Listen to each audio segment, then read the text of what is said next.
Hola, bienvenidos alumnos a nuestra última clase de este primer cuatrimestre de Biología General. En la clase anterior comenzamos con sistema óseo, vimos tipos de huesos y algo de esqueleto axial. Específicamente vimos estructura ósea y esqueleto laringio. Y bueno, ahora vamos a continuar desde este punto y antes de comenzar les quiero aclarar algo que en la clase anterior no aclaré, y es que cuando ustedes comiencen a leer el libro van a encontrar un montón de terminología, como por ejemplo fisura, forámenes, fosas, surcos, meatos, em, trocánter, epicóndilo, tubérculo y un montón más em, de estructuras, en realidad de terminología que pertenecen a estructuras o partes del hueso, dependiendo cuál sea.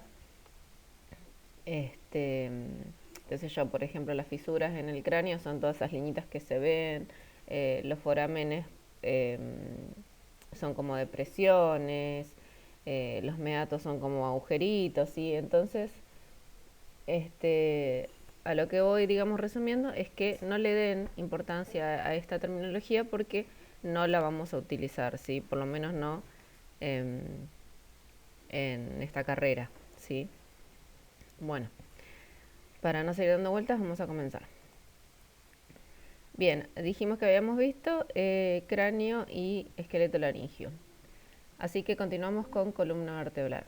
La columna vertebral está compuesta por 26 vértebras. Como pueden observar en esta imagen, están discriminadas en 5 regiones. Tenemos la región cervical, la región torácica, la región lumbar, el sacro y coxis.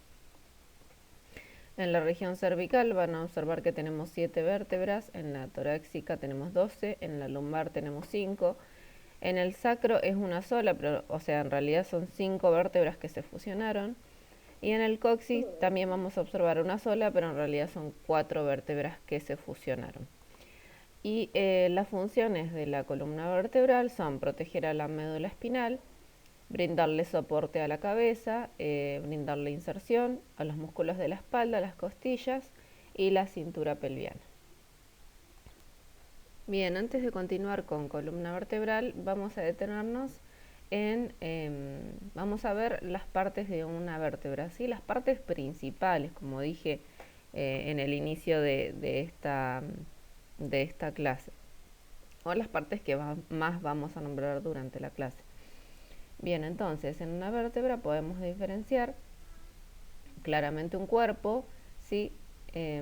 Múltiples apófisis y un arco. Esto que está acá en verdecito, ¿sí? Se le llama arco y es producto de la unión de dos apófisis cortas, lo que da lugar al agujero vertebral, que es por ahí por donde pasa la médula espinal. Ven cómo se observa acá. Bien,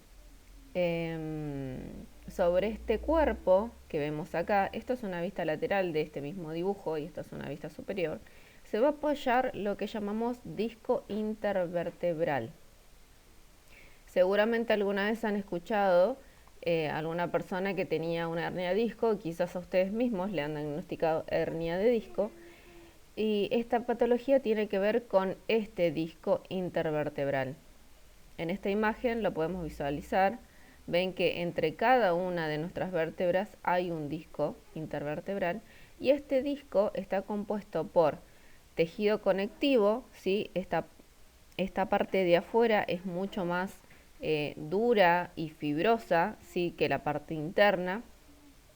La parte externa está compuesta por fibrocartílago y tiene un núcleo de una sustancia blanda, elástica y pulposa, y su función básicamente es posibilitar los movimientos de la columna, ya que nosotros realizamos muchos tipos de movimientos en nuestra columna y obviamente necesitan tener una estructura que amortigüe o que absorba así los impactos, y justamente eso es lo que hace nuestro disco intervertebral y además le proporciona resistencia a nuestra columna.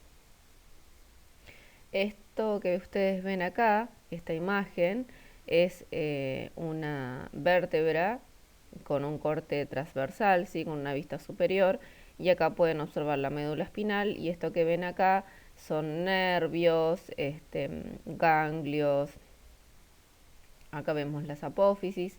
Bueno, la apófisis espinosa es la que por ahí más me van a escuchar nombrar a lo largo de la clase. Bien, comenzando con la zona cervical o región cervical, lo que vamos a observar son 7 vértebras, ¿sí? C1, C2, C3, C4, C5, C6, C7. Pero esta zona cervical tiene 3 vértebras que se distinguen de todo el resto de nuestras vértebras de la columna vertebral. Comenzando por el atlas, ¿sí? Es una vértebra que no tiene cuerpo. Vieron que en la diapositiva anterior les dije que en la estructura de una vértebra se podía diferenciar un cuerpo. Bien, el atlas es la única vértebra que no tiene cuerpo, ni apófisis espinosa. Sí, vieron que era ese huesito largo que sobresalía hacia atrás. Tiene 2 arcos, ¿se acuerdan lo que dijimos en la diapositiva anterior? Que era el arco. Bueno, esta vértebra tiene 2 arcos, uno anterior y uno posterior. Acá tenemos una vista frontal, sí, un poco en diagonal sería, no es ni superior ni frontal, estamos ahí en el medio.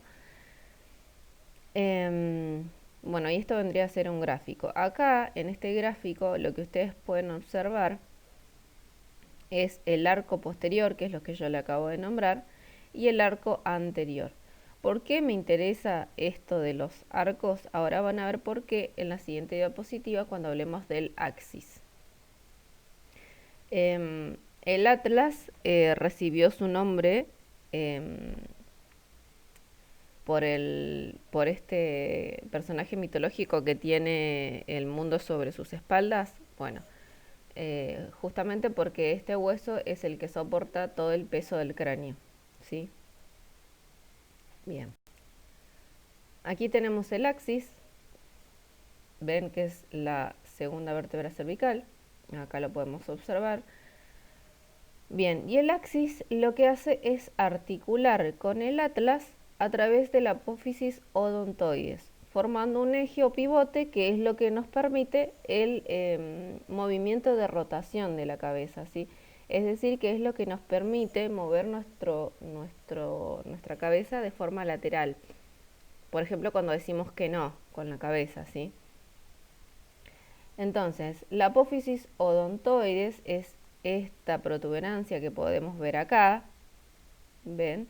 Y esta protuberancia que se ve acá es lo que articula con el atlas, ¿ven? Esto es el atlas. Acá tenemos el axis y acá está la apófisis odontoides. Acá en el medio hay un cartílago, ¿sí? Que es el que protege a la médula, ¿sí? O al bulbo, mejor dicho, al bulbo raquillo que va a pasar por acá, para que este huesito no se mueva hacia adelante o hacia atrás, ¿sí? Porque este huesito lo que permite es justamente el movimiento hacia los lados.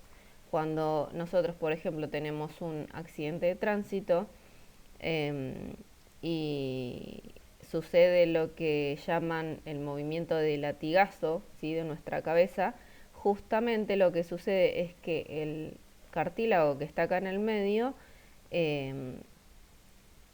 se extiende demasiado, quizás puede llegar a romperse y ahí es donde ocurre un daño a nivel neurológico.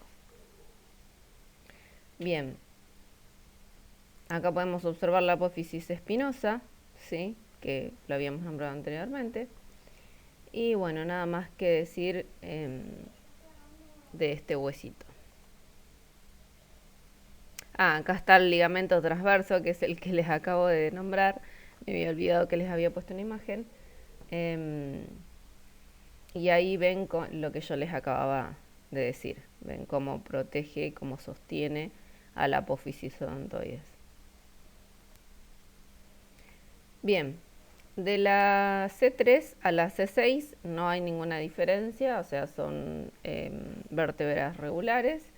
Y en la C7 podemos observar a la vértebra prominente, que justamente como su nombre lo indica, la diferencia que tiene, por ejemplo, con la cuarta vértebra cervical, es que la vértebra prominente tiene una apófisis espinosa mucho más prominente que la que acabo de nombrar, ¿sí? Es más, se puede palpar, es decir, se la pueden tocar. ¿Vieron cuando ustedes hacen su cabeza hacia adelante con su mano? Pueden tocarse la parte posterior, ¿sí?, de su columna, y ese huesito que sobresale, ¿sí?, es justamente la apófisis espinosa de la vértebra prominente. El resto es todo igual que cualquier vértebra. En la región torácica vamos a encontrar 12 vértebras, ¿sí?, de la T1 a la T12 respectivamente.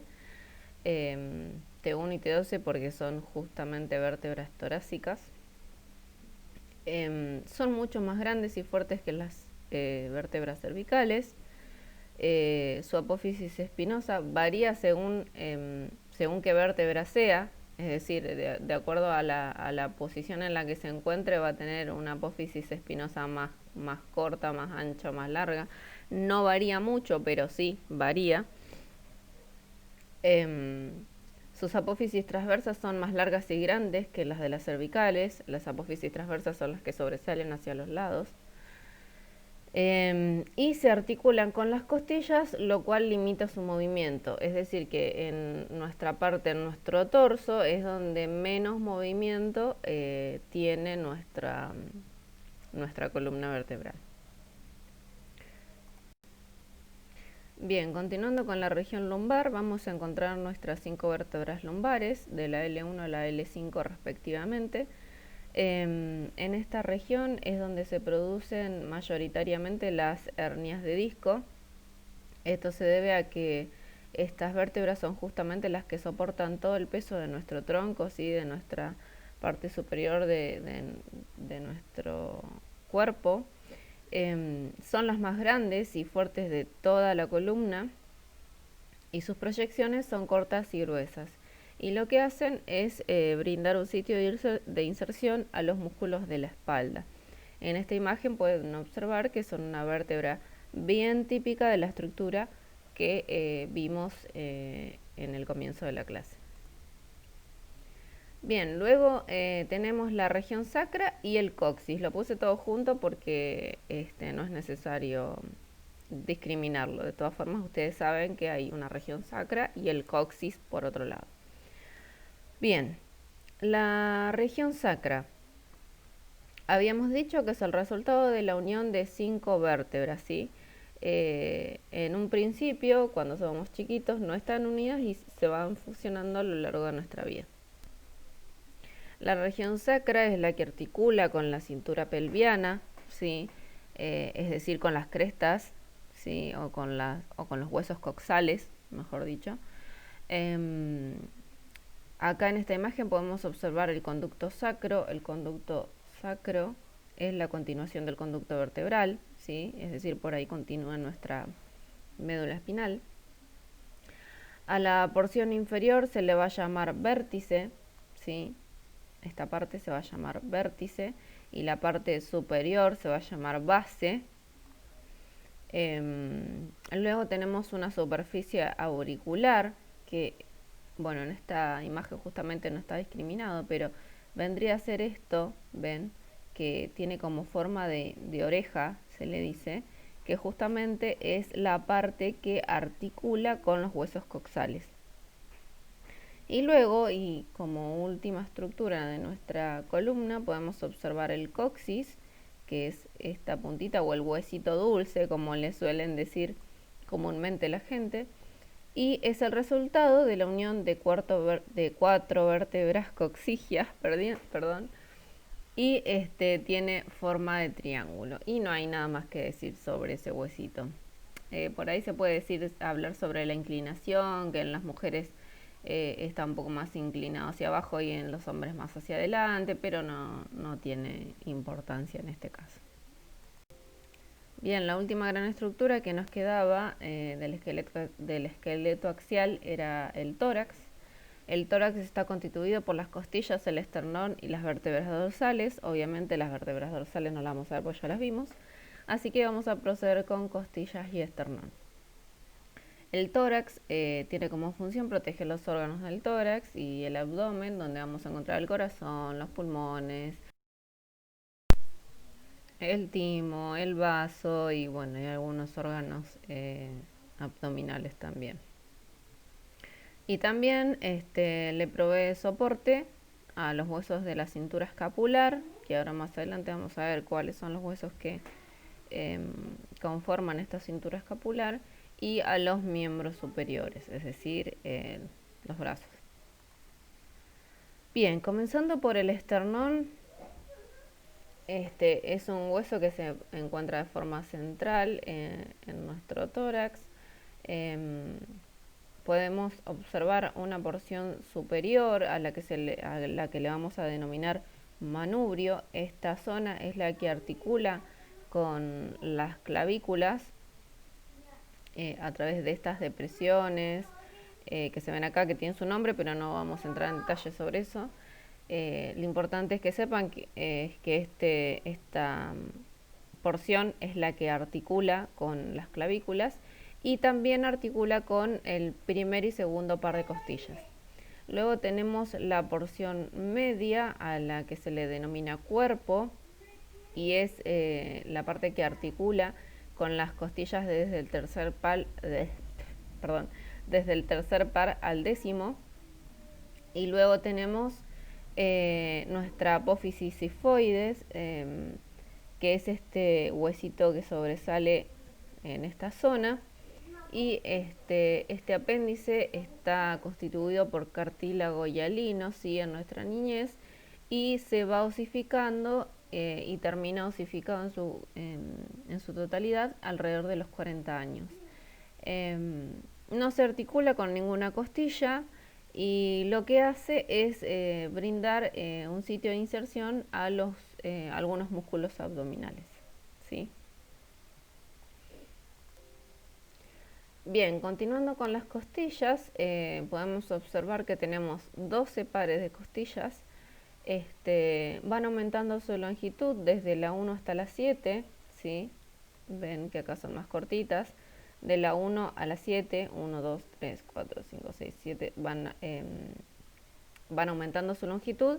Y de la 7 a la décima se empiezan a achicar otra vez, a hacerse más cortitas. Todas las costillas se articulan con nuestras vértebras dorsales y los primeros 7 pares además se articulan con el esternón a través de un cartílago hialino, ¿sí? Que es esto que ven acá, ¿ven? Esto es cartílago, y lo que hace este cartílago es brindar elasticidad a nuestro tórax, porque justamente nosotros, por ejemplo, cuando inspiramos necesitamos que nuestro tórax se expanda, y justamente lo puede hacer gracias a este cartílago hialino. Si no tuviéramos esto, nuestro tórax sería totalmente rígido. Bien. Las vértebras que se encuentran unidas al esternón, ¿sí? A través de este cartílago hialino, que se encuentran directamente unidas o articuladas, mejor dicho, con el esternón, se les llama costillas verdaderas, ¿sí? Que son los primeros 7 pares. Y luego tenemos las costillas de los pares 8, 9 y 10, que se unen entre sí a través de este cartílago, y a su vez se une con el cartílago de la séptima costilla. Y debido a esto se les llama costillas falsas, ¿sí? Porque no tienen una unión directa con el esternón. ¿Ven? Esto es lo que yo les digo. ¿Ven que se unen, ¿sí? Entre sí, y después se unen al cartílago de la costilla número 7 y de ahí se unen al esternón. Y luego tenemos estas de aquí, que se les llama costillas flotantes, debido a que sus cartílagos no tienen ningún tipo de unión ni articulación con el esternón. Sí articulan obviamente con la columna vertebral. Bien, al fin llegamos a esqueleto apendicular. El esqueleto apendicular habíamos dicho que estaba constituido por la cintura escapular, los miembros superiores, la cintura pelviana y los miembros inferiores. Comenzando por la cintura escapular, que es la parte que constituye nuestros hombros, ¿sí? La cintura escapular está constituida por la clavícula y por la escápula. La clavícula es este huesito, ¿sí?, que sobresale por debajo de nuestro cuello, ¿sí?, que cuando estamos más flacos se nota más. La clavícula articula con el esternón y la escápula se articula con la clavícula y con el húmero. La cintura escapular no se articula con la columna, ¿sí? Es decir, que se mantiene en su lugar gracias a los músculos de la espalda. Bien. En esta imagen podemos observar una escápula, ¿sí?, que es un hueso grande, plano y que tiene forma triangular. Y como dato interesante, en la estructura de este hueso se puede observar el acromión, ¿sí?, que es esta zona que sobresale, ¿sí?, hacia afuera y que es justamente lo que nosotros podemos palpar o tocar bien arriba, ¿sí?, de nuestra espalda, digamos hacia adentro de nuestros hombros. ¿Vieron ese huesito que sobresale en la espalda, que cuando decimos estoy contracturado nos tocamos así hacia atrás y se nota como una protuberancia? Bueno, justamente esa protuberancia es el acromio. Y en esta imagen pueden observar, por ejemplo, algunos de los términos que yo les decía, que era, por ejemplo, fosa, tubérculo y demás, que no le vamos a prestar atención. Bien, en nuestros miembros superiores vamos a encontrar 30 huesos en cada uno de ellos. Comenzando por el brazo vamos a encontrar el húmero. Continuando con el antebrazo vamos a encontrar el cúbito y el radio, ¿sí? En esta imagen acá pueden observar el húmero, esto es la cintura escapular, ¿sí? Acá tenemos cúbito y radio. Luego en el carpo, o por ahí quizás como comúnmente lo decimos en la muñeca, vamos a encontrar los huesos del carpo o los carpianos, sí, que son 8. Específicamente tenemos el escafoides, el semilunar, piramidal, pisiforme, trapecio, trapezoide, grande y ganchoso. Son todos estos que tenemos aquí, sí, acá los tenemos bien diferenciados. No les voy a pedir, digamos, que lo sepan específicamente los nombres, pero sí que sepan que son 8 y que son los carpianos, ¿sí? Luego tenemos los huesos de la palma, es decir, los metacarpianos, que son 5, que son estos que vemos aquí, y estos sí son fáciles de recordar porque se los enumeran del 1 al 5, comenzando por el pulgar, ¿sí? 1, 2, 3, 4, 5, es decir, metacarpiano 1, 2, 3, 4 y 5, así. Y luego tenemos los huesos de los dedos, que son 14, ¿sí? Y se los llama falanges. También se los enumera del 1 al 5, comenzando por el dedo pulgar siempre. Pero además se les llama falanges proximal, medial y distal de acuerdo a su posición, ¿sí? Siempre proximal, es decir, más próximo al eje de nuestro cuerpo. Entonces, acá en este caso podemos ver en verde las falanges proximales, en celeste las mediales y en rojo o naranja las distales. Pueden observar que acá en el dedo gordo no tenemos una falange medial, ya que tenemos solo 2. Por favor, disculpen por el ruido ambiente, pero bueno, estoy en mi casa y tengo 3 chicos, así que es difícil hacerles entender que hagan silencio. Disculpen, por favor. Bien, continuando con la cintura pelviana, esta está compuesta por los 2 huesos de la cadera o huesos coxales, ¿sí? Que se unen por delante a través de la sínfisis del pubis y por detrás con el sacro. En esta imagen se puede ver muy claramente, acá tenemos el sacro, esto vendrían a ser los huesos coxales y esto es la sínfisis del pubis. Lo que hace o la función que tienen estos huesos coxales o cintura pelviana es que conectan el esqueleto axial con los miembros inferiores.